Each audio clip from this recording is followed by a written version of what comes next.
এবারে রেমালের খবরের দিকে নজর রাখবো। রাতভর রেমালের তাণ্ডব এবং ইতিমধ্যে কিন্তু জলমগ্ন হয়েছে একাধিক জায়গা। উপকূলবর্তী এলাকাগুলি যেখানে রয়েছে সেখানে কিন্তু প্রবল এলাকায় কিন্তু জলমগ্ন, গাছ পড়ে বিপত্তি, এবং বসিরহাটেও কিন্তু সেই ছবি দেখা যাচ্ছে।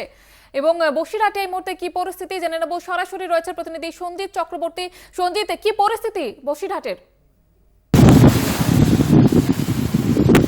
দেখো, বসিরহাটের রেমালের গতকালকে তাণ্ডবের পর আজ যে বসিরহাটে বিশেষ করে উত্তর 24 পরগনার যে সুন্দরবন লাগোয়া ব্লক রয়েছে, সন্দেশখালী, হিঙ্গলগঞ্জ, হাসনাবাদ, হারোয়া, একাধিক জায়গায় কিন্তু রেমালের সেই প্রাকৃতিক দুর্যোগ চলছে। একদিকে যেমন বৃষ্টি, অন্যদিকে ঝোড়ো হাওয়া চলছে। ইতিমধ্যে কিন্তু যেটা প্রশাসনিক তরফ থেকে চাইছে যে বেশ কয়েকশো গাছ কিন্তু রাস্তার ওপরে পড়েছে। বিশেষ করে সন্দেশখালী, হিঙ্গলগঞ্জ সহ 5টি রুটের ওপরে যে গাছ পড়ে পরিবহন ব্যবস্থা করে থমকে গেছে, সেই গাছগুলো কেটে পরিবহন সচল করার চেষ্টা করছে প্রশাসনিক আধিকারিকরা। অন্যদিকে 1853টা কাঁচা পাকা বাড়ি ক্ষতিগ্রস্ত হয়েছে।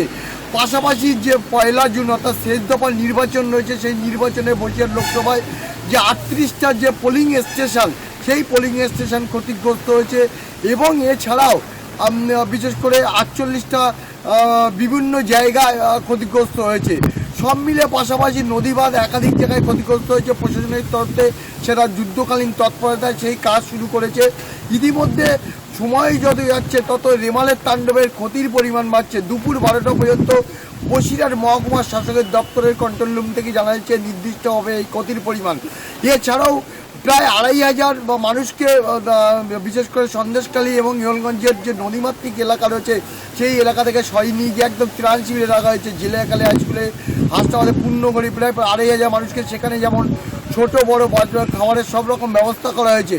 ইতিমধ্যে বিদ্যুৎ দপ্তর, সেচ দপ্তর, স্বাস্থ্য দপ্তর কিন্তু তারা একেবারে এক করে কিন্তু স্বাভাবিক করার চেষ্টা করছে। সব মিলিয়ে রেমাল গতকালকে করার পরে কিন্তু প্রাকৃতিক বিপর্যয় কিন্তু নতুন করে সুন্দরবনের কিন্তু আশঙ্কা করেছে, অর্থাৎ গ্রামের মানুষ। ইতিমধ্যে তুমি বেশ কিছু নদীবাঁধ ইতিমধ্যে পরিদর্শনে গিয়েছিলেন রাজ্যের পরিবহন মন্ত্রী সেনাশিস চক্রবর্তী, বিধায়ক সুকুমার মাহাতো, ওইদিকে হিঙ্গলগঞ্জের বিধায়ক দেবেশ মণ্ডল সহ একাধিক নেতৃত্বে, এবং নদীবাঁধগুলোতে দেখা বিশেষ করে সন্দেশখালীর নেজাটের যে বিদ্যাধরী নদী আছে সেখানে গিয়ে তারা কিন্তু পরিদর্শন করেন এবং গ্রামবাসীদের সঙ্গে কথা বলেন।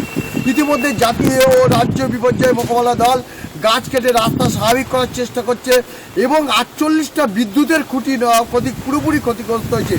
এই বিদ্যুতের খুঁটি ক্ষতিগ্রস্ত হওয়ার পরে কিন্তু বিভিন্ন এলাকায় সন্দেশখালী এবং হিঙ্গলগঞ্জের বিভিন্ন এলাকায় কিন্তু বিদ্যুৎ পরিষেবা কিন্তু পুরোপুরি বিপর্যস্ত হয়ে পড়েছে। সেগুলো সচল করার চেষ্টা করছে বিদ্যুৎ কর্মীরা। সব মিলিয়ে আজ দুপুর এই যখন প্রায় 1টা বাজতে যায়, এখনও পর্যন্ত কিন্তু বিশেষ করে সুন্দরবনের সন্দেশখালী এবং হারোয়া, মিনাকা, হাসনাবাদ এবং হিঙ্গলগঞ্জ একাধিক জায়গায় কিন্তু ঝোড়ো হাওয়ার সঙ্গে বিদ্যুৎ এবং জলস্তর, নদীর জল কিন্তু জলস্তর বাড়ছে।